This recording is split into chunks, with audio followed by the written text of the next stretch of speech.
এইবাৰ আমি প্ৰথমবাৰৰ বাবে চেষ্টা কৰিছো যে ৰেচন কাৰ্ডত আমি দালি নিমখ চেনি বজাৰতকৈ অন্তত 20-25 টকা তলৰ দামত আমি দিব পাৰো বিত্তমন্ত্ৰী ডাঙৰীয়ানিক মই অনুৰোধ কৰিছো যে আপুনি এইবিলাক কথাত বাজেট বনাওতে ইউ এক্সামিন মহিলা উদ্যমিতা আঁচনি মানুহে মোক কৈ আছে 10,000 টকাটো প্ৰমিছ কৰি আছে দিয়া নাই হিমন্ত বিশ্ব শৰ্মাই মুখত কথা যদি কয় তাৰ পৰিৱৰ্তন নহয়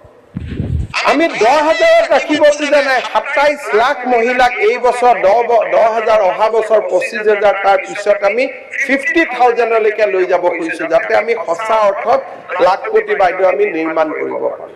1 এপ্ৰিলৰ পৰা বিহালীত কেতিয়া দিব গেটো পইচা এপ্ৰিলৰ পৰা বিহালীত আমি তাক আৰম্ভ কৰিম আপোনাৰ এটা দেৰি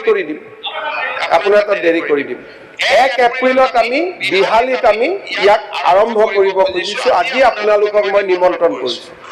যে 1 এপ্ৰিলৰ পৰা আমি বিহালীত আলোচনা কৰিম ইয়াক আৰম্ভ কৰিম আজি প্ৰথমবাৰৰ বাবে 3টা বছৰ এপিডিসিএলত কন্টিনিউয়াস প্ৰফিট হোৱাৰ পিছত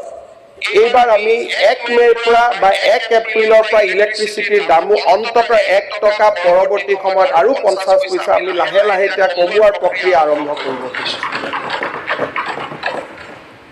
ডিগ্ৰী পাছ কৰা ষ্টুডেন্ট এজন পৰীক্ষাত ইন্টাৰভিউ দিব লাগে পৰীক্ষাত দিব লাগে বিভিন্ন জায়গাত যাব লাগে দেউতা আমাৰ পৰা টকা খুজিব নোৱাৰে অন্তত এবছৰৰ কাৰণে মই নিবনুৱা ভাত্তা বুলি কব খোজা নাই প্ৰেৰণাদায়ক ভাত্তা এটা দিব পাৰো নেকি তাৰো আমি চিন্তা চৰ্চাৰ বৃদ্ধ পেঞ্চনটো 250 টকা হৈ আছে বৃদ্ধ পেঞ্চন অন্তত 3,000 মান টকা কৰিব পাৰিলে ভাল আছে বৃদ্ধ পেঞ্চনটো অসমত বৃদ্ধ পেঞ্চন বিধৱা পেঞ্চনৰ মানুহসকলক আমি অৰুণোদয়লৈকে কনভাৰ্ট কৰি আছো বিধৱা পেঞ্চনৰ 3 লাখ মহিলাক আমি ইতিমধ্যে বিধৱা পেঞ্চনৰ পৰা কাটি অৰুণোদয় যোগ কৰি দিলো 1200 পাই গ'ল তেওঁলোকে 1250 আৰু বাঢ়ি গৈ থাকিব